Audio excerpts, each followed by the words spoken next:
Hey guys, you probably read the title, but I'm Beat and I'm going to be showing you the best mage build if you do not want to farm for a sunken sword, because that shit honestly takes too long. So pretty much, I'm going to start off with the magics. Of course, you can see I'm running Explosion and Ash. Pretty solid magics on their own. However, their synergy is just topped by nothing, almost. What you're gonna do, the main gameplay loop with these magics is you're gonna use Explosion, you're gonna char your enemy, and then when you use your Ash, it will do an extra 10% damage, and it will also instantly petrify, so you don't need to get any of that like 33% of their health to petrify type shit. And then here's the real kicker. When you use your Explosion on a petrified target, it's an extra 40% damage, which is pretty good. One of the highest buffs in the game, I believe. And it's just really good, because you don't need to farm a sunken sword to be getting a damage buff. And for armor-wise, I'm mainly running power. I'm running 101 power.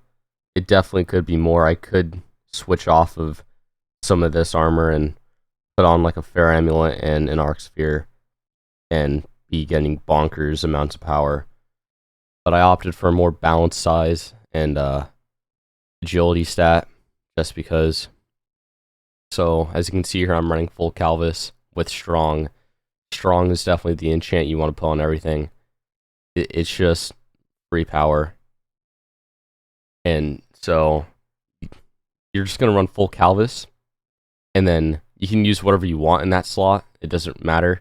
I'm just running something that has defense because, well, I want the extra bit of survivability, because otherwise I am at 968 HP, which is just a little too little for me.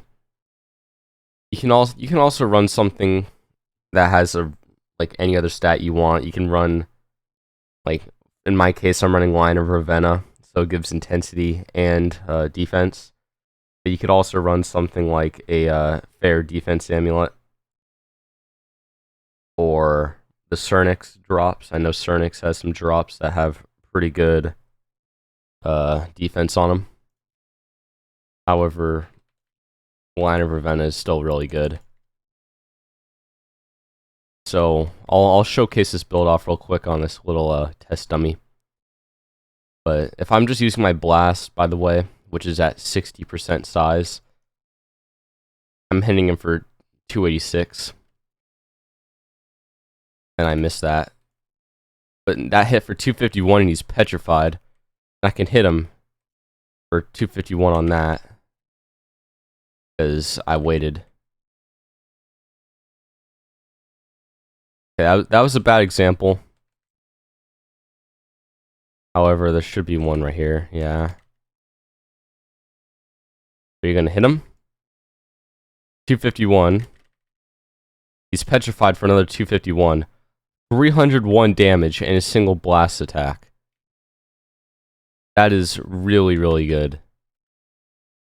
Because that damage you're going to be pumping out, if you're constantly able to get that 301 hit, it's going to be crazy. And that doesn't even include Pulsar and any other spells you can use, like explosion spells, which are just going to be so good for applying the debuffs. Like, we have a level 20 Marine right here. He's just going to get one tap by this. Or I guess not. But by the time you've kind of gotten that 40% damage buff, you will have done 500 damage. And your next hit will be doing another 300. So you're pumping out high damage numbers pretty consistently on magics that also have a pretty decent size to them. However, there is one downside to these magics, and that is that they just cannot go in the water. Which is why, personally, I run a shockwave explosion. That way I can still explode right above the water and do some damage. It is just so much better. You could run Pillar if you want. You could run anything, but I recommend Shockwave because it just works well with water. Also, Pulsar is really solid against water. One of the drawbacks as well of this build is with Pulsar, if you have too big of a magic size, as demonstrated here, it will just hit the wall, or hit the floor, and it will not go anywhere. So you kind of have to jump and make yourself open for it to work. However, I'll go and demonstrate Pulsar right here. My Pulsar does do a decent amount per tick. Like if I do it right here, 67 per tick. Where'd that one go? Oh, he's right there. Like if I model the explosions, 229 per explosion.